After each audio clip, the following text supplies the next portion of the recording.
Well, good morning. It's really an honor to be here with you today. We've got another minute left of morning, and I'll try not to go too long into the afternoon, of course. I especially want to welcome those of you who might be visiting today. We are really glad that you're here. Glad you came. And I was asked to speak on the question, is there a God? And you know, I'm used to speaking to audiences who differ with what I have to say. And so, of course, please feel free to agree or disagree with what I'm saying. I don't come to force my views down your throat or coerce you to believe as I do, but really just to get you to think. And today, to think about this important question, is there a God? And I hope we'll have a lot of fun, too. Now, some of you may suspect from the outset that you're going to end up agreeing with what I have to say. And I hope that what you hear can provide some useful ideas for your own worldview and also your conversations with others. Now, as I was preparing to speak on this topic, I began to think, how would I feel and what would I be thinking if I were visiting this church for the first time, sitting out there in the audience and didn't really know much about this guy and what he was going to say. He said his subject was, is there a God? So let's see, I'm sitting there in the audience with you. Here's what I wonder. Let me think. We're in a church. It's a Christian church. There are Bibles everywhere. There's a huge picture of Jesus on the window behind the speaker. People are singing hymns to God. They're praising God. Let me see, how is he going to answer this question, is there a God? You know, I have a sneaking suspicion he's going to say yes. And you would be correct. But what I'd like to do is explain to you, because I wasn't always this sure that God existed. And I'd like to explore with you today how I came to decide whether or not God existed. I had heard about him. I'd never seen him. And I wondered if it was just wish fulfillment. You know, my undergraduate degree is in psychology. My graduate work is about dealing with Sigmund Freud. And I thought maybe it's just wish fulfillment. Maybe people really want to believe that it's true, and so they convince themselves it's true. I wanted evidence, though. I didn't want just wish fulfillment.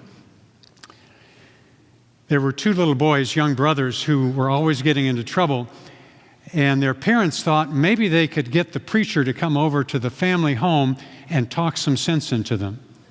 So the minister came over to the home, and he decided he wanted to talk to each boy separately. So they had the older brother upstairs in the bedroom that they shared with each other, and the younger brother was downstairs, the little boy, and the minister started talking to him, and he said, "Son, where is God?" The little boy was petrified. Looked like he was scared to death. The minister said it again, raising his voice, "Son, where is God?" No response. Finally, the minister got a little bit louder and he said, "Son, where is God?" And at that point, the little boy bolted upstairs and opened the door to his bedroom and said to his older brother, "We're in big trouble. God's missing, and they think we did it."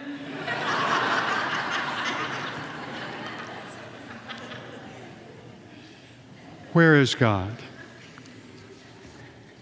By the way, can you hear okay in the back? Raise your hand if you can hear okay. Okay, good. A few people in the back weren't laughing. Thought they didn't. Where is God?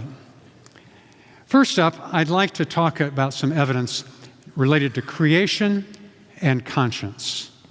Creation and conscience. Consider what one former skeptic, actually a persecutor of first century believers, had to say. His name was Paul, and he used to throw followers of Jesus in jail. He applauded when one of them, Stephen, was being stoned to death. That's the kind of guy he was.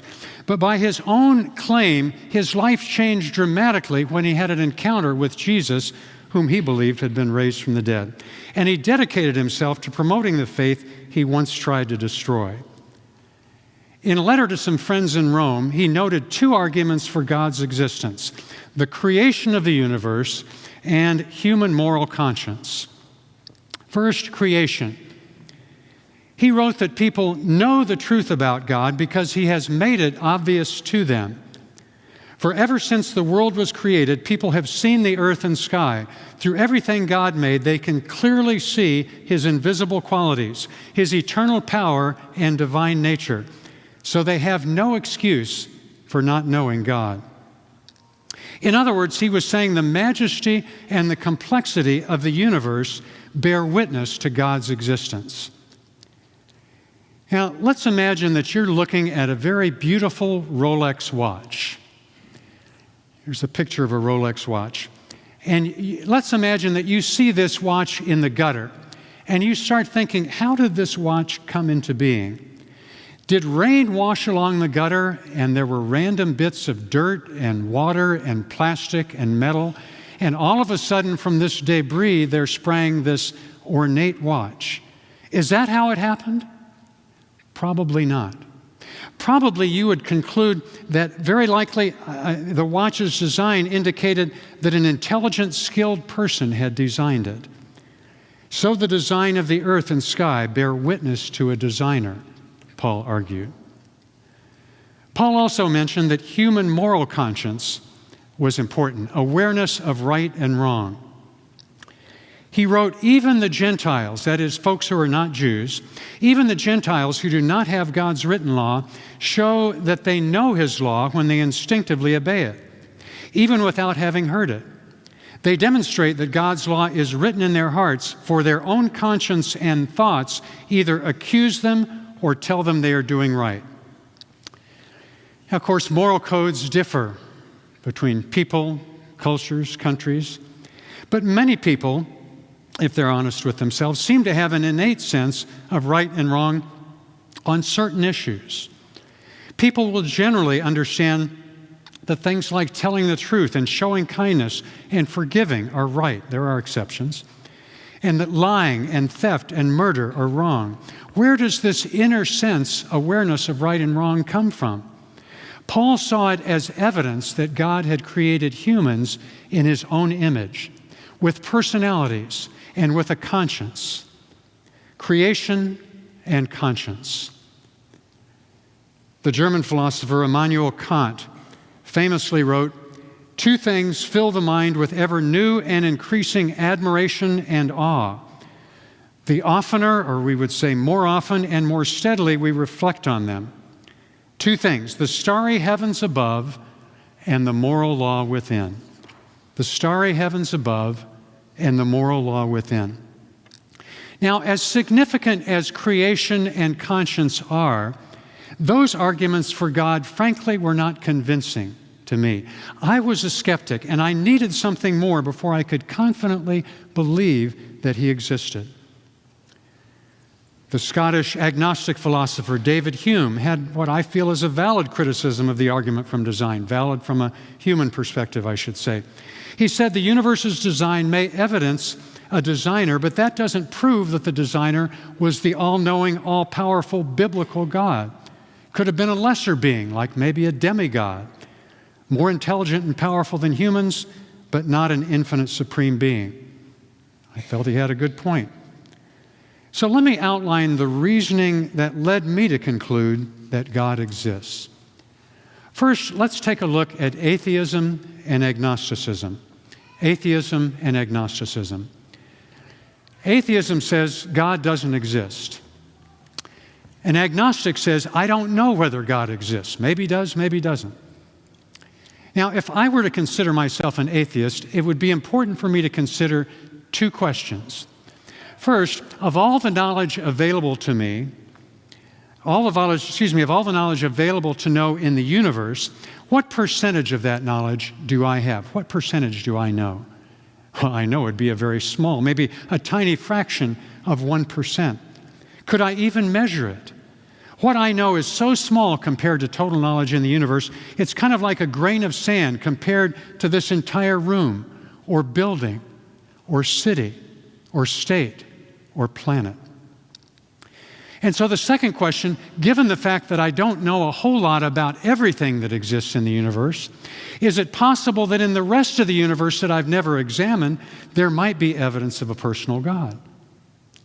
If I was going to be honest with myself, given my limitations, it's very difficult for me to argue convincingly that I'm sure that God doesn't exist. It's like trying to prove a universal negative. So I guess I'd have to stop claiming to be an atheist and say I'm an agnostic, a doubter. Maybe God exists, maybe he does not. Three kinds of agnostics I'd encourage you to consider. The dogmatic agnostic, the disinterested agnostic, and the dissatisfied agnostic. Dogmatic, disinterested, dissatisfied. First, the dogmatic agnostic. This one says, I don't know if God exists, and you can't know either. But how could I claim it's impossible for anyone else to know? Other people's experience and knowledge are different from mine. Look, what if I dogmatically say, I don't know if alligators live in the Florida Everglades, and you can't know either. Now, suppose you've been to the Glades and seen an alligator. Maybe you've wrestled one. I don't know what your occupation is. I'd look foolish making a statement like that. Dogmatic agnosticism does not make sense to me. The disinterested agnostic says, I don't know if God exists, and I don't care. Now, apathy, of course, is a choice. Some people choose to be disinterested. Whatever. But personally, though, I'm more curious than that. And during a time in my life, I was a dissatisfied agnostic. I didn't know whether God existed, but I wanted to know. I was dissatisfied, so I began to look. Now, let me briefly tell you about some of the evidence that I found. I should also explain, some of you may not know this, that several years ago, Worth Carson, the pastor of this church, was up on the roof of a 2-story building doing some repairs on the tiles and the shingles, and there was nobody else up there with him, and he slipped, and he slid off toward to where he got to the edge of the roof, and he was actually hanging for dear life by the edge of the roof onto the gutter. And so he hollered down below, is there anybody down there who can help me? There was nobody there. So he looked up into the sky and said, is there anybody up there who can help me? And the clouds parted, and this deep voice said, believe and let go. Is there anyone else up there who can help me? Well, lest you doubt the veracity of that illustration, that didn't really happen, but if it had, I'm sure it would have happened just that way. What are some evidences for God? My first year in university, I encountered some people who were both very careful thinkers and also very caring people. And I enjoyed hanging around them. They were lots of fun. And I especially appreciated the fact that they seemed to accept me just the way I was. They were smart and attractive and successful, but I didn't have feel the pressure I had to impress them by a list of my accomplishments. They accepted me just as I was. Now, these were Christian students, and they said that their faith in Jesus had changed their lives. I did not believe all their God talk. I kept going back to their meetings because I was curious and because it was a good place to get a date, especially because it was a good place to get a date. I'd gone to an all-boys boarding school, so this was a little bit of heaven for me. But as I spent time around them, I remember in the springtime, they had a meeting in the beautiful Duke Gardens. And the speaker was presenting evidence. There's a picture of the Duke Gardens, a lovely place if you ever get a chance to see it. And the speaker was presenting evidences for Jesus' resurrection. And the more I listened, the more it made sense. Now, I should mention, as you've heard, in these Explore God Miami church programs, discussion groups, and so forth, you're going to have a chance in coming weeks to hear more about evidences for Jesus and the reliability of the Bible and lots of other questions being dealt with. And so I'm not going to go into great detail here, but let me just give you a taste of what I heard that day. And actually, I should also add that I'm indebted in many ways to my Jewish friends and their heritage for this information. One ancient Hebrew book describes Job, a guy who had a mess of troubles, and yet he affirmed, I know that my Redeemer lives, and that gave him hope. And as I mentioned, I didn't believe my Redeemer lived. I was a doubter. I thought maybe it was a fairy tale. And then I heard these evidences that day in the Duke Gardens. This is a summary of what the speaker said. He said, Jesus was executed on the cross and declared dead. His body was wrapped up like a mummy and placed in a tomb. The tomb was a cave that had been carved out of solid rock. A huge stone was rolled against the tomb's entrance, and a Green Beret unit of Roman soldiers was placed out front to guard against grave robbers. And all his disciples had left him and fled. Only John, Jesus' disciple, was brave enough to show up at the cross along with a few women. The disciples had basically taken off. And yet, on the third day, on Sunday morning, the stone had been rolled away, the tomb was empty, but the grave clothes were still in place. What happened? Well, the Roman guards came out with a story that the disciples had stolen Jesus' body while they were sleeping. Now think about it. How would they know who had done it if it happened while they were sleeping? Meanwhile, hundreds of people were saying they'd seen Jesus alive from the dead, and they were believing in him because his prediction of his resurrection had come true. The disciples, who were now convinced that Jesus had risen from the dead, they went all over the place telling people that he was alive and boldly proclaiming this faith, and they suffered great persecution. After Judas committed suicide, there were 11 disciples left. According to traditions, 10 of the remaining 11 disciples died as martyrs for their faith. Peter was crucified upside down. Thomas was skewered, thrust through with a sword or spear. John was boiled in oil but survived, the only one to die a natural death. Each one believed he'd seen Jesus who'd been raised from the dead. And these people said the tomb was empty. You know, attempts to explain away the empty tomb and the appearances have been made. There are many of them. I won't go into detail here. You'll hear about that later, I imagine, in some of the other speeches, and I can give you some references. But the attempts to explain them away did not make sense to me because the guard was too powerful, the stone was too heavy, and the disciples were too timid. I realized that it was true, that Jesus had successfully predicted his own resurrection. He said, they're going to kill me, I'll come back on the third day, and then he did it. And I realized that if I could trust him using that legal historical analysis that I just did briefly, if I can trust him on something like that where I can test him, then I have some grounds for trusting him in areas where I can't test him, like on the questions, does God exist? Is there eternal life? How can I know him? What did he say about that? Speaking of God, Jesus said, I and my Father are one. He said, anyone who's seen me has seen the Father. He said, I am the resurrection and the life. The one who believes in me will live even though they die. Jesus' resurrection convinced me that God existed. Now, there's other confirmation, the prophecies he fulfilled, his life and teachings. There are lots of excellent resources that present these evidences. Explore God Miami has a bunch of them. This church has a bunch of them. Our own website, rustywright.com, also has material that might help answer some of your questions. But so what does all this do for your daily life? My college friends told me that God loved me, but that I was separated from him by a condition of alienation. Some psychologists might call it alienation. The biblical documents I found out called it sin. It was like a condition of being unplugged from God. And they told me that God had sent Jesus, his son, to die a physical and spiritual death on the cross to pay the penalty for my sins and rise again so that I could have new life. The more they explained to me, the more it made sense. And so finally, through a simple attitude of my heart, I said, Jesus Christ, I need you. I believe you died and rose again for me. I accept your gift of forgiveness. I want you to come into my life, forgive me, and give me the fulfilling life you said you would. Now, there was no thunder and lightning. Angels didn't rise in the background singing the Hallelujah chorus. And I certainly didn't become perfect overnight. It took about 6 weeks for that to happen. No, of course not. Anybody tells you they're perfect, ask their roommate or their spouse. Believe me, I've got a long way to go. But you know, I found a peace of mind that I'd not had before. And I found a joy that did not depend on circumstances. I found forgiveness. And believe me, it is great to know that your sins are forgiven. I found a purpose in life. It was really, for me, ended up being helping other people understand this concept. And I also found that I had an inner strength to begin becoming the kind of person that I'd always wanted to be. Is there a God?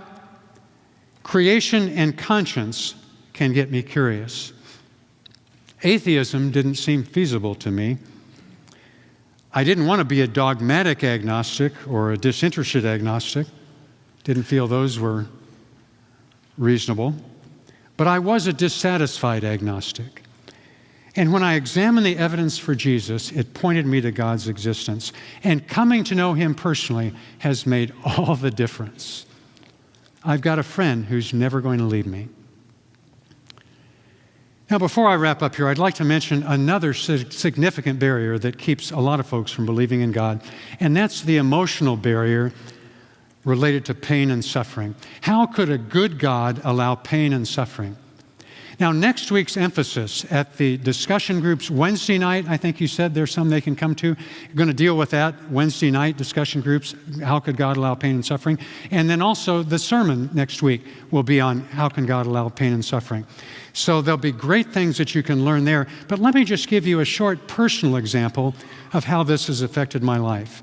Maybe it'll encourage you to return next week and get involved in a discussion group and learn more. Where is God when it hurts? Where is God when it hurts? 1996 was a terrible, terrible year for me. During the first 2 weeks of February, February 1 to February 15th. Now today's the 16th, right? So 15th was yesterday. 24 years ago, these last 2 weeks, 1996, it was awful. My wife of 20 years divorced me. My employer of 25 years showed me the door, said I'd have to leave. And I had a cancer scare. Life just seemed spinning out of control. I just wondered what in the world was going on. And it was just so incredibly confusing. In the middle of that, my mentor, Bob Prowl, he's the guy who spoke on resurrection evidences that day in the Duke Gardens. He became my mentor. Wonderful guy. And he reminded me of an important statement that Paul, that former skeptic, made to his Roman friends. Paul wrote, and this echoes what the little kids were singing about earlier, he said, "And we know that God causes everything to work together for the good of those who love God and are called according to his purpose for them."